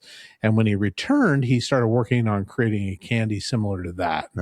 So he ripped off something that he saw elsewhere. Yeah, exactly. And so what like milk? Because typically it was chocolate was just more of a bitter, right? So then they would sweeten it up. But what about the American milk chocolate, like a Hershey style milk chocolate? When did that come around? I don't know. Before this, because the M&Ms were with a, and then they've changed the formula and all that stuff over the years to make it cheaper and faster and more shelf-stable. Kind of like Cheez Whiz is not cheese anymore. Ain't got the Worcester sure at it. That's right. Or the brown sugar. Right. And geez, it was 1954 when they introduced it to the American public. That's a good run. 72 years. Yes, that's amazing. That's bananas. I like to take my M&M's, boys, and I like to turn them sideways and have EEs myself. Do you guys do the 3-3s at all? What the fuck? The handful. Handful of 3-3. Yeah. Who's staring them in the face? Yeah. They're just going down the gullet. Yeah. Do they still? Do you still have M&Ms? Or do you eat them all? No, I ate them all. Oh, okay. I was going to say, do they still print the little M? Yeah. Oh, I'm sure they do. They're on there. That's how you know it's a name brand and not some kind of knockoff. Yeah. Joe's chocolate candy covered chocolates. There was a period of time when I would not eat any peanut M&Ms because they were just peanuts. Why would you put peanuts? It's like it's getting in the way. It's getting like nuts in a chocolate chip cookie. What? Yeah. And now I really enjoy a peanut M&M because my taste buds have matured. Well, you get that little hint of salty peanutty. Yeah. I'm addicted to the peanut butter M&Ms right geez, now. I've never even seen that. That's how we defeated the Soviets with that kind of tech. Yeah. Fuck yeah. Oh, man. Peanut butter M&Ms. Are you kidding me? Yeah, it's the candy coat. It's like a Reese's Pieces, but bigger. Oh, yeah. More peanut butter. That's a great idea. Like it. I mean, I don't know if this episode was supposed to be, it's kind of talking against these foods, but now I'm all like, I need Uncrustables tonight and some peanut M&Ms. I was going to say that obviously we're not going to get away from the processed and the ultra processed foods, right? But if you can limit yourself on some of that stuff, limit yourself on the fast food stuff, buy more fresh produce, find a farm locally. Fucking even better. Oh yeah, if you could, go source your stuff from. Go to a farmer's market. Go to a farmer's market, definitely, and chat with the people that grow your food. Mm-hmm. Yeah, and there's more cooking tutorials now than ever. So you can actually find somebody who likes to cook. And I just got some sweet potatoes the other day because I saw this guy, Chef Bob Moreno, to do a really cool sweet potato recipe that looked easy and tasty. And I thought, fuck it, why not? See what just challenge myself to try something new. First time I've had sweet potatoes in my house ever. So it's like, it's butter and brown sugar, right? Yeah, probably. Yeah. I mean, that's walking out on a limb there. Like, salt and sweet and fat, okay, and heat. Like you're like the Mars company, and Kellogg. With the sweet potatoes. The Mike, the 2 M's, the Mike.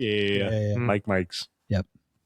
Nice. Yeah, but cook. Cook. Yeah, that's a great excuse to just get some fresh foods and cook something. Yeah. Have you guys been out to the West Seattle street fair, the farmers market thing that's out there? Not in West Seattle. I don't get it's great. It's like 2 blocks of goodness, just really, really well put together. It's just 1 block. Once a week or? Yeah, every Sunday. And there's so much food there and so much fresh produce and jams and just a lot of really great stuff there. Yeah. I wish we had one more often here. It's kind of year round up in West Seattle. Yeah, they're trying, right? Nice. With the piazza. I think that's the idea. That's the idea. So right. That's hopefully coming. That'll be a thing. Yeah. And just for you folks, in a couple of weeks, we've got Mark Ty, who's coming on, going to be a guest of the show. He's a local guy that has a long history in Thai restaurants, Thai cooking. Awesome. It sounds like his family's been owning restaurants for all of his life. And he's got a venture right now where he's making sort of prepared meals.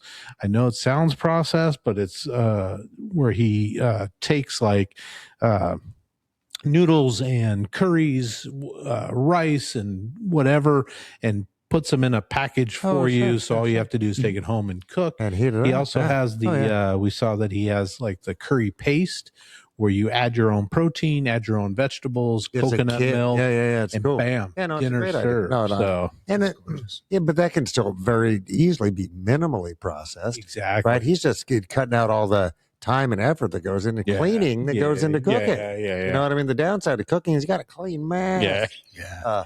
But and when I cook, I use good. just about every utensil, every pot and pan. Oh yeah. Yeah. Well, I eat these things. Have you guys ever heard of of factor meals? Mm-mm. It's a kind of the same thing as this guy's doing.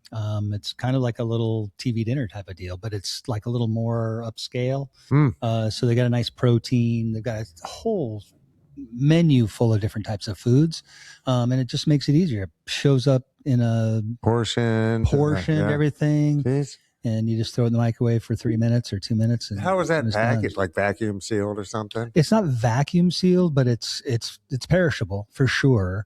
It comes in like a big box, and you get like 6 or 12 or whatever, however many you want, with the ice packs. with the ice packs all around it, gotcha. and it just sits on your till you get home, and then you just pull it out, pop a couple holes, kind of like you would do a Marie Callender's, but it's quality stuff. It's nice. it's good vegetables, and there's a good protein, and there's pastas, and there's fish and all that sort of thing. And it's really great. Factor meals. Huh. They're pretty great. Yeah, we used to Do they have a Salisbury steak? Yeah.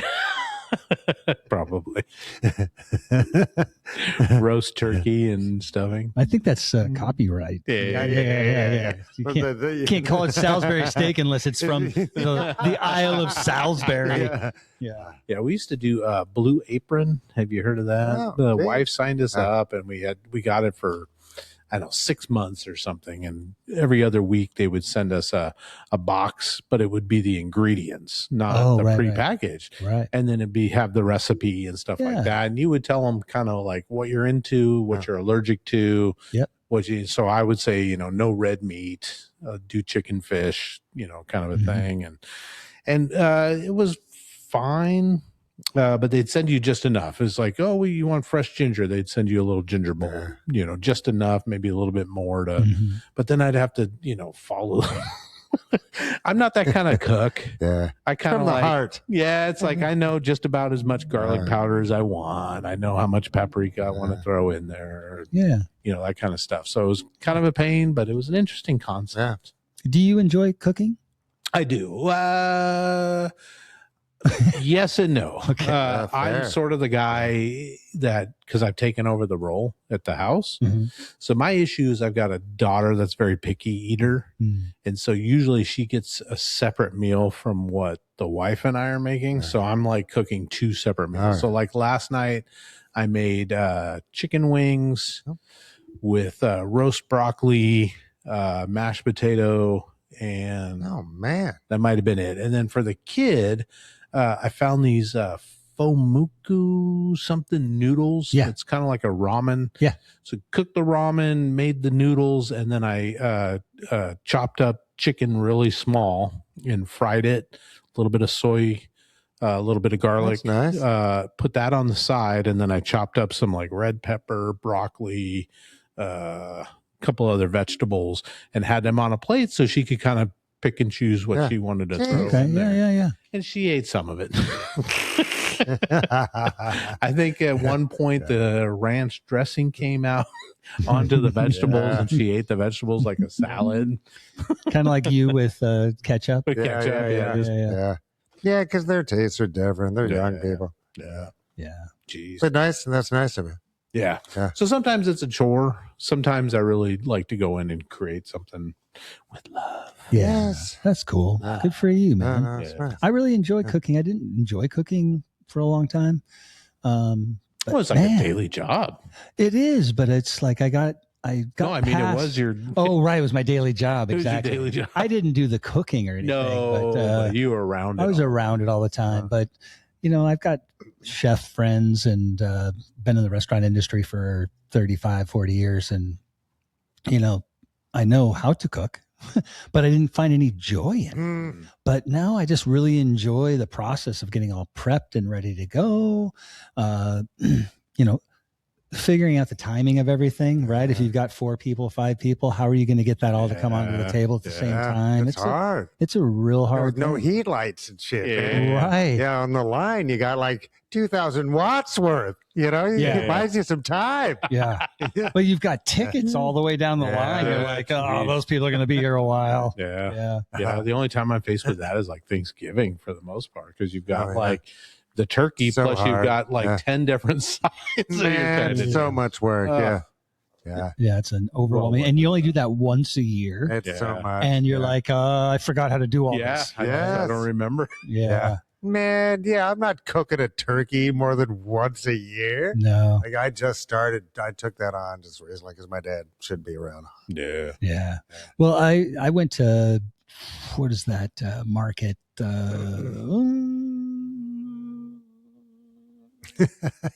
Anyway, the market over in Burien next to Trader Joe's, PCC. Oh, sure. Yeah. PCC. And they do a great job. They'll have a whole meal for you. That's nice. And you can just catered pick. out, And it's just prepackaged. It's ready to go. And you just go pick it up on the day of. They've got giant refrigerated trucks outside. And you just go get it and you just warm it up. And you don't have to worry about it. You don't have to cook a turkey. Oh, man, mashed potatoes. They got mashed potatoes and stuffing and gravy and the whole 9 yards. Yeah. Mashed potatoes are a lot of work. Yeah, kind of. They really are. Yeah. But they're so good. They're so good for that starch. Are you a big build yourself a volcano kind of a guy? I do like that. With the butter. With the butter and then gravy. the gravy. No, I'm doing like 3,000 fucking milligrams of sodium in gravy. Just fucking so good. Mashed potatoes are good. They are. And it took me a long time to get them. And I don't do them often enough to get them great every time, but I've come along. Are you a mix other things are you just butter, milk, potato? I just mostly everything I cook. A lot of onion powder, garlic powder. Yeah. And then if I'm feeling extra fancy pants, I'll throw some paprika in there just to kind of trick everybody's brain into thinking that it's got some spice and smoke and shit. So paprika's nice, but it'll jump right out at you too. But I do garlic powder, onion powder, and black pepper in everything. Perfect. Kind of the same.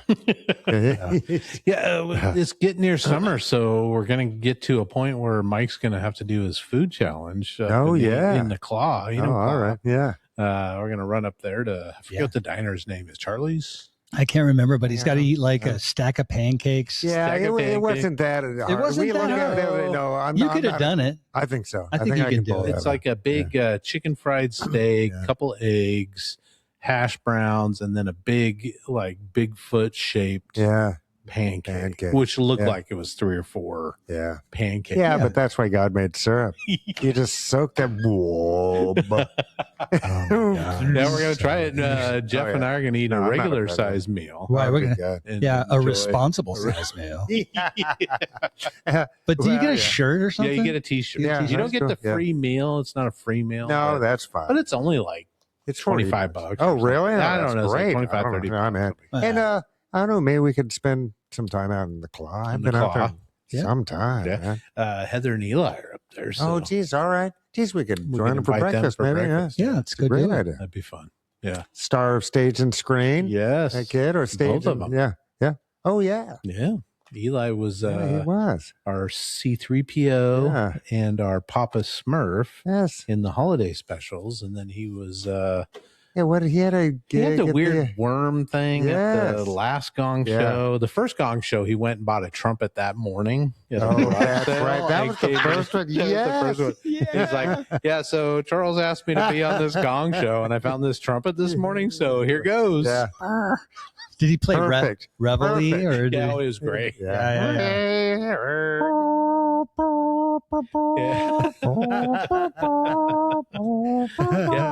see the videos. Go to r-townpodcast.com. Jeez, I should there. Revisit the Gong Show. Revisit the Gong Show.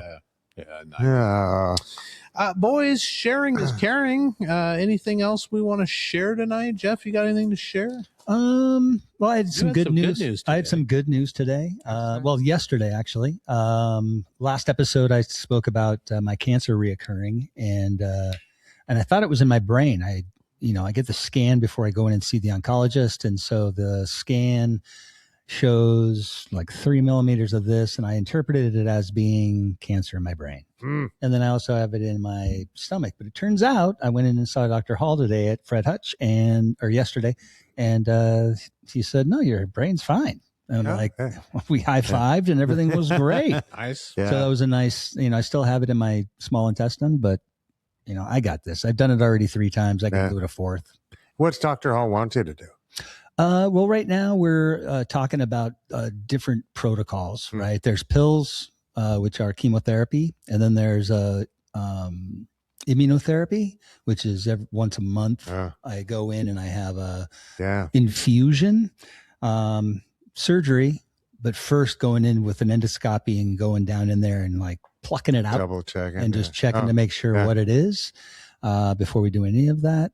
And then if it is something serious, we'll monitor with the immunotherapy, or it's still I killed my pancreas with the immunotherapy last time. So that it really fucked me up. It really fucked my joints up. It gave me like a arthritis. Whatever that is. Short-term rheumatoid. Rheumatoid, exactly. Yeah. I couldn't walk. That was awful. Swole up. Yeah, it was terrible. I remember hugging you. That was a great idea. Dude, it hurt so bad. Yeah, everything hurt. Sorry. That's all right. Love you, Mike. And so, I'll just continue to do all my meditation and my mindful work and all that sort of thing. And I'm pretty confident that everything will be fine. Yeah. So supposedly it's in my small intestine. If it turns out I've got to take it out, they'll take out a little chunk of my small intestine, sew it back up, and things will be fine. So, it was great news because brain it'd be awful. It'd be awful. Well, let's just keep on top of this, bro. We are. I am. All right. I'm really excited about having it again. If I can do this 4 times, I can do it every time. Let's we'll stick with the nickel. That's five's plenty. Fuck. That's exactly. I don't need it anymore. So I'm pretty happy with the outcome of that visit, and I got a plan, and so I'm going to stick to it and get my immune system rocking and rolling. Nice. Beat the shit out of this cancer. Beat the shit. Fuck cancer. Anybody out there that has cancer, I wish you the best and stay positive. Your positive mindset is a very key part of this whole thing. Believe you can, and you can. Believe you can't, and you can't. Yeah. Right. So good luck, everybody. Nice. How about you, Charles? Well, geez, only thing really to report, I think, was Saturday. Jeff and I headed out to the Big North Bend. Had some brunch or breakfast at the wonderful North Bend Bar and Grill. Yeah. That was good. Jeff was running a little bit behind, and we thought it might just be Jeff coming. And so Jeff's like, can you go ahead and order me the breakfast sandwich, the eggs Benedict, some French toast? Yeah. And we're like, man, I hope, the guy's looking at us. He's like, he's going to eat all that? And I'm like, Jeff. Got to know Jeff. So we had breakfast there. Yep. Which was good as always. It was very good, yeah. Nice. And then we headed over to the new Mountain Rhythm Collective Studios, which was fantastic. That kid's all right. Yeah, the studio space is really cool. We actually talked him into going out to the river. And they got a lot of property out there. Yeah, I've never been all the way back. This is the first time I ever did. And I was surprised on how far we hiked back there for quite a bit. We took the dogs back. There's not really a trail. There's kind of a few areas, but even Kyle was like, I haven't been back here in a while. I'm not sure where to go. The neighbor has a pretty cool setup next to the river. They've got where they've cleared it out, put some sand down. They've got some Adirondack chairs out there. They got a burn pit, a little fire pit, some wood. So and the dogs kind of jumped down into the river for a minute, but we hiked around the woods. We found the remains of an old cabin of some sort out there. Yeah. Just somebody had come in and cabin or something? Some kind of fishing cabin and tried to make a rock foundation, which was kind of cool. Found an old Sears something. It was like a wheelbarrow. It was a wheelbarrow. Yeah. Something. Wow. Yeah. It was like rusted out. It was small. It might have been a kid's wheelbarrow. Yeah, Really? could have been. Yeah. I was thinking like People maybe are part of a smaller pedal yeah, like a pedal car or something. Oh, maybe too. I don't know. Dump truck It was kind of a thing. It was mostly gone. Yeah, it was mostly gone. It was rusted out. And then we went back to the studio and we played, and I got to look at the name of it. This crazy game that Kyle got off of Imperial Borders, and it's the guy that created the game Axis and Allies. Oh, sure. Created this, and it was a limited run. I guess they only made like 1,000 of them. Wow.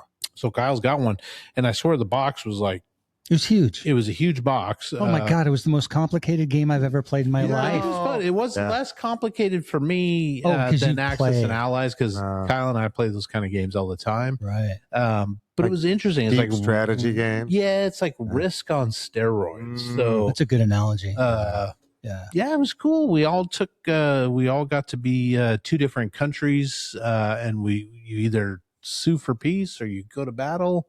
Jeff was a little aggressive. I waited. It was the pancakes. So I waited. Toast talking. Yeah. So we had a good time playing that.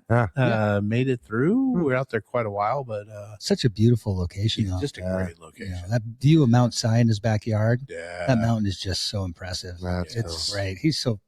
He's very, very fortunate. Yeah, very happy for him. Couldn't have a nicer guy. Honestly. He is a good man. I really enjoy him. That's really nice. Yeah. So that was kind of the weekend there. Jeez, that's cool. Yeah. What about you, Mikey? What's been going on? Well, my garden's growing. My potatoes, I just had some old golden potatoes that I had kind of let go too far.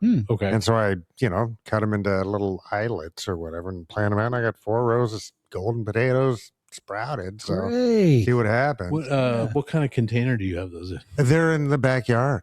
Okay, so not in a box. No, they're up above, like the raised part, I guess. Yeah. But it's not really raised. Are you going to build like a structure so they can? No, I wouldn't plan on it. I'll be fine. Yeah. Is that what you're supposed to do with potatoes? You can, because they do grow up, but and also you can add soil to them. Yeah, I've done that when I grow them in like a container, so they get bigger. Yeah, they'll get more. They'll spread out, and then you add soil, and they'll spread out. So they'll kind of do that. But, what were you talking about, Charles? Where you? Well, and this is it's not like a tomato, right? No, but I wouldn't recommend this. Somebody I knew, and I think it might have been my son's grandmother out in the mountains of Belfair, they would grow potatoes in a tire. Yeah. And then when the potatoes started to sprout, they'd put another tire on top, fill it with dirt, and just keep that going. Yeah, you can level them up. Tires are really heavy. They're really heavy. Yeah, but you can just knock that thing over and then just get everything out. Better not to think about that. No, you don't have to think about leaching into the taters. Into the spuds, yeah. Yeah. Oh, man. But no, it's the thing. And where mine is, there is some treated lumber nearby, which I'm not thrilled about, but it wasn't my idea. But anyway, and I also ordered some sunchoke tubers, which are a native North American tuber, that you can eat raw if you like gas or cooked up. But they've got a really cool type of fiber in them, and they're a good food. And they are a native to North America. They were a popular calorie source for a long, long time. So I'm gonna try those. It's the same kind of thing. Once you get them, if you leave some in there to overwinter, you'll get them the next year. Right. Yeah. I've never grown potatoes before, so I mean, they want to grow. You want to go up. They don't grow out. They do. They form, because their roots are, that's what turns into the spud, the right? Spud, okay. Yeah, that's where they fruit or whatever. It's not really, But like Charles was saying, if you can, and you can do them in a 5-gallon bucket or whatever, just any kind of, container, they'll form to its size. But if you start low, that's where they spread out and make that calories. The green is making the sugars that they can store as starch, right? Okay. And then, but you can just stack it, boop, boop, boop, and just put dirt up against its, ever upwards growing stock, Yeah. Yeah, no, they're great. Potatoes are great. No, they want to grow. They're hard not to grow. Yeah. And then just getting them out. You can overwinter sometimes, depending on the weather. What do you mean overwinter? Just leave some spuds in there all winter long. Oh, okay. So the drier it is, the better you can get away with that. Okay. Do they mold? Is that what happens? They can. They'll get mushy. Okay. If it's too wet or too warm. What size are these tomatoes or potatoes? No, they'll be half pounders. For sure. Good size. All day. Yeah. Sweet. Oh yeah. That's a nice baker. Yeah. A Oh yeah, baker. for sure. And I like Goldens. I do, but I've grown with. If you just have potatoes that start to go bad in your drawer, yeah, just cut them where you see the little black eye or whatever. Yeah. Give it a little bit of starch on the backside because that's the food for that sprouting, right? Yeah. Oh yeah. And out of any one potato, you get 4 or 5 eyes out of it. Eyelets out of it. Yeah. Right. That's cool. Yeah. Oh yeah. Yeah. They want to grow. The potatoes are a great starter crop. Yeah. Because it's kind of like the sunflowers, right? It's like they want to do what they're doing. They're hardy. Yeah. Yeah. You don't have to, treat them extra nice or anything. You ever done that experiment where you take a GMO potato and a regular potato? No, you told me about that. Yeah. Did that with my kids one year, and just how you put a potato in the water. Yeah. Right. Grows, you don't do that with potatoes typically, or do you? To sprout them. You don't have to. You don't have to, right? Just about anything will do that. Right. You do that with avocados, the avocado pit or whatever. Moist. You put them in the water that same way where you put some toothpicks in them, hold them up, but you fill it up so it's touching the bottom of the potato, and you have a regular non-GMO potato, and you have a GMO potato, and you put them in 2 different water sources and wait for a week or 2 weeks. And the one that isn't GMO, just the water's clear, it's beautiful. There's sprouts, there's what do you call those? The things that come out. Like a root system. Forming, yeah, the root system comes out of them, and they start growing stuff out of their islets and all that sort of thing. And then they end up going, the other one just looks like a molded mess because it's not growing at all, the GMO one. Maybe they turn that off so that it can just... Yeah, so it doesn't one generation rot thing. Or something. Yeah, just so that it won't reproduce. Because a lot of GMOs are proprietary, right? So it's like they don't want anybody. But why would you want to eat something that's dead? Right? If it can't grow something, what part of its nutrients is still there? Yeah, I don't know. I don't know.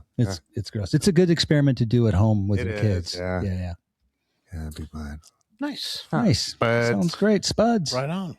Well, before we end, boys, we got to hit the magically mystical misfortune machine. Yeah. Tonight, we've got a young lady, very big sponsor of the show. Oh, geez, appreciate it. So very glad to have her aboard. Miss Janelle is going to get her fortune told. Let's do it. So we got to take the look at that machine. The mystical coin. Still sparkling and new. Ready? Here you go, Janelle. Oh, this one's for you. Oh, something's happening, boys. Something is definitely happening. Pretty cool. Oh, my goodness. That's a good sound. Janelle, your fortune is as follows. I don't know if I have a fortune voice yet. Fortune voice. No, fortune voice. Janelle, you will find clarity soon. Take notes. It will be immediately lost again. You will find clarity. So make sure you take notes because it'll disappear like that. It's like those shower thoughts. I don't know. That's very wise. Very wise. Yeah, because it is shower thoughts, man. I have great shower thoughts, and then they're gone. Yeah, because we just came up with it down. Great idea. Shower Post-it notes. Oh, yes. Waterproof Post-it notes. They had the old wax pencils like they had at the grocery. TM. Yeah. Geez, that's a great idea. Janelle, keep a notebook handy, girl. Mm-hmm. She actually has been talking about that. Nice. Jeez, taking more notes. And her prize today, boys, is an Our Town Sticker Square Trio. Wow. Where she gets all three of our Town podcast. Wow, that's just good square stickers. Wow, that's very nice. That's Man. great. Nice. She gets all the sound effects. Janelle, thank you for being a part of our show. We appreciate you. Congratulations. Great misfortune. Jeez, I like it. Good for you. Or MMM. It's a lot of M. It's a lot of M. Yeah. I'll bring those home Good tonight. stuff. All right, boys, to end this here program on something more positive. I don't know how it could be more positive than that, but it is. Tonight in the top 5 in our bonus round, we're doing top 5 Jimi Hendrix songs, Oh, man. which I think we talked about last week. I think Jimi Hendrix is permanent resident here in Renton.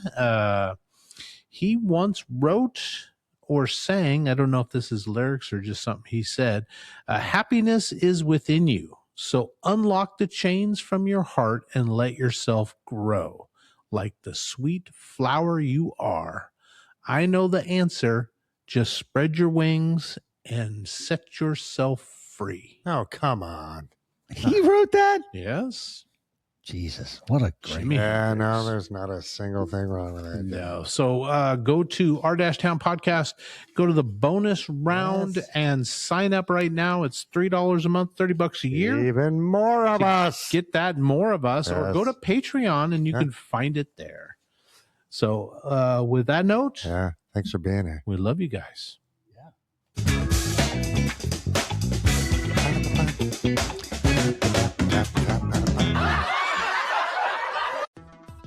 Please like, subscribe, comment, and share. And if you think this episode is worth $1 or $5, the boys would love to have it. And don't forget to visit r-townpodcast.com for all the links. For less than a cup of coffee, you can also join the website in the member-only area for exclusive bonus content, vlogs, and more. It's just $3 a month or $30 a year. Thank you for listening to this production of Our Town Podcast Extraordinaire.